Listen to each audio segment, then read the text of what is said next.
to the uneducated football viewer, may necessarily have looked at this game and thought, well, maybe one of the easier draws into the round of 16. But I would say, Ian, far from it, given some of the quality that Switzerland have and the way they've played at this World Cup so far. Yeah, listen, first and foremost, this will be a great game to watch because realistically, we have no idea which Colombia will turn up. I think if I was looking on paper, if Colombia turn up on their day, they should be able to beat the Switzerland side, but you're going to have to be at your very best to be able to do so.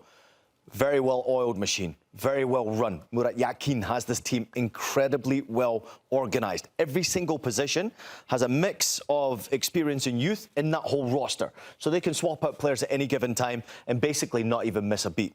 They've got a tremendous talent in midfield who's running the show. Manzambi, he's been absolutely terrific. Full-backs who love to get forward.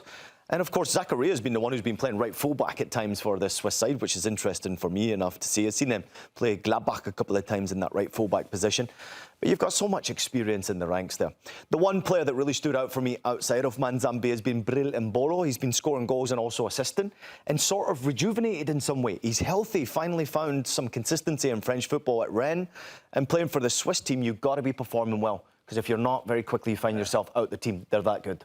There's always players, Cello, aren't there, that emerge for a national side at a World Cup and announce themselves on the world stage. Obviously, Manzambi was known prior to this World Cup, but I think this is what's really catapulted him to another level. What have you noticed that you really like about the way that he plays? Yeah, it's his coming out party. So that's what the World Cup's about. You know what I mean? 200 minutes, 3 goals, 2 assists. Even yesterday, the assist he gives to Mbulu, I mean, was fantastic. Beats a guy, cuts it back, and it hits right at his foot. So I think what we've seen from this guy is the confidence. Confidence of running at players, going at people, shooting from distance, being able to put the ball in the back of the net. But I think we're finally seeing that this is my team. I'm going to pull the strings. I'm going to be the guy on this team that can lead us. So, and I think it is. It is a very well-organized team. It's a very well-disciplined team that can defend very well. But again, you know, we'll see when you face a Colombia how you react and how you do. And like I said, this is probably one of the more exciting games, I think, coming up. He's an end product player, isn't he, Ian Manzambi? Fabulous player. Best player at Freiburg this season in the Bundesliga. I spoke to their assistant manager, Florian Bruns, and he's a former teammate of mine in Germany. And he's incredibly high on this kid. They think the price tag now is probably reaching 60 to 70 million. There's only one club. My Newcastle are going Newcastle. They saw those Saudi dollars and they're thinking, find those, maybe there's a chance. Dollars. Listen, he's 20 years old. Let's not forget that. This is a young kid who's balling out here. Maybe the benefit that he's having right now is the fact that he probably doesn't recognise the occasion that he's playing at. He's actually out there enjoying his football right now. When you're a bit older, expectations a lot higher. You start to process it a little bit more. You've been there before, so you know and feel the pressure. When you $70 million puts pressure on you, you have to perform. Yeah. You know, I mean, it's different than where he's at now. In fact, I get that, but a lot of, and this is what's interesting to me, is after the World Cup, you see a player play 5 or 6 games, boom, here's $100 million. Then he goes to the club team, and he can't perform, or he's not performing, he's not living up to it. So I think sometimes the pressure of being that guy, $70 million would put a lot of pressure on me having to perform day in and day out. He doesn't recognise, in my opinion, he doesn't recognise how good he is. Does that make sense? Like, he's out there playing. And I've been lucky enough to watch him play, and I actually saw him coming through the ranks at Freiburg. He came through the youth system there. He could have gone on to play for DR Congo. He could have gone on to play for Angola, where both of his parents are obviously from as well, but chose to play for Switzerland, which I absolutely love. But actually coming through that system at Freiburg, there's not as much pressure. It's almost as if you're given the tools to be able to go perform and enjoy your football. There's no expectation on the team. If you get European football, great. Obviously, you saw the success Freiburg had in competition this year, getting to a final, even though it wasn't a great performance. But this is a kid who's benefited massively from the support system of a young coach and an excellent team. But also in the Swiss team, as Cello pointed out, he's actually running the show. Now, a 20-year-old who's got experienced players, of course, Nico Elvedia along that back line. We obviously know the quality they've got with Bril Mbolo up top, Rodriguez left fullback. Experience is all around him, and as a young player coming through, you need that.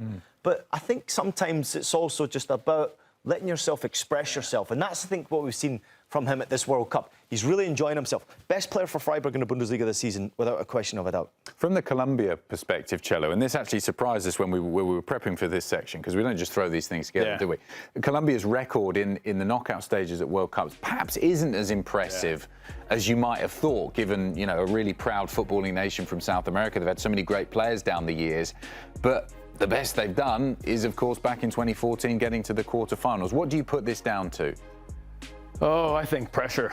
I think pressure from the country, from all the people. When you walk into the stadium, it was a sea of yellow. You know, I mean, I think the tradition of what this team had, listen, you go back to 94, this was a team that was the #1 team coming out of South America. And ever since then, I think you've been trying to live up to that generation. And when you get to a certain point, if you're in Common Bowl, you're facing the best player day in and day out, and you face him in the final, you lose in the final. So I look at it as it's a lot of pressure, because since that generation, you're talking about Hummus has been the guy. He's got all the focus on him. He's the one that has to drive this machine, and that's sometimes a lot of pressure for one player. Now it's Luis Díaz. He's getting a little bit of that pressure, but I think this is probably one of the most connected, one of the most solid teams that I've seen from front to back. Not a lot of weaknesses. Right side, they're good. The left side, they're good down the middle. So, like I said, I think the biggest thing that hurts them is the pressure they have from back home. Do you think, Ian, I mean, as you said, if both teams turn up, you probably would shade Colombia against Switzerland, although, as we've said, Switzerland do have their weapons. Yeah. What is success for Colombia at this World Cup? Quarterfinals, would they be happy with that? Probably Cello could answer that better than I could, having watched all their qualifiers. Yeah, expectation. Like, what is the expectation? It's a final. Got to win. Listen, Colombia's a proud country, and they believe in their team. They support it. They feel that this team can reach a final. Can they beat Argentina? Yeah, they can. That's how they feel. And I think that's the right mentality to come into this. But again, you've got to get step by step. And I feel that they're growing. That's why I have them as my dark horse. When you see them play in Common Bowl, you're like, okay, this team has that confidence, and it's there. But listen, it's always a hard road. But this is a team that watching them play throughout the last year, they've got something special. If they play like this, they'll lose against Switzerland. Yeah. They're too good. It doesn't fill me with the way they played there, and I know they kept a clean sheet, which is a box ticked. They scored a goal, box ticked. But it doesn't fill you with that much confidence, personally. Tell me who does, Adam. Tell me who fills you with confidence. Who checks all the boxes right now? England. Oh, my Lord. They're checking. Okay, France. well, good. Hey, thanks. Good show. France, Spain. Okay. Spain checks all the boxes now. No, it doesn't check all the boxes, Okay. but you're saying who fills me with confidence? Yeah. France, Okay. Spain. Well, I would have said it before the Cape Verde game, Argentina. This is my point. Yeah. This is my point. All these teams are building right now. Every week, I feel like we're putting, except for France, put France up top. Yep. France is always here, but it's in Argentina, then it's Spain, then it's maybe Colombia, you know what I mean? And then maybe it's England. So I think that top level right now is just consistency is France. Yeah. After that, I think any given game, we can swap number 2, 3, and 4, depending on how they play today. So I don't know if there's any other team right now that you look at that says, okay, they're consistent, they've got enough threats, and they're probably going to get to the final. I don't think that this team has a killer instinct in front of goal. Yeah. You know, they have a lot of quality around the number 9 position, Cello. When you look at Lucho Díaz, a lot of the time he'll go solo, right? Yeah. He'll go to goal himself. He'll try to take on that fullback, cut inside and go for goal. James Rodríguez is always looking for that killer pass. Luis Suarez was tried in that position, didn't quite work out. Better off the bench, good cross from him. But actually that killer instinct in and around that penalty area that you probably need to win a World Cup, or maybe even get to a World Cup final, I feel like it's lacking. This game, they should have scored 4 or 5 goals. 100%. But they're just lacking that. I tell you what, which is do you think they're better than Brazil from what we've seen so far? Who would you put more? Have you got more faith in Brazil or more faith in Colombia? God, right now, I would say you could flip a coin today and go like this, and it's Brazil. Tomorrow, it's Colombia, depending on who shows up to play. We're asking the guy sat in the Argentina show that question. I'm not picking Brazil. I'm trying to be politically correct here. Ian, go on then.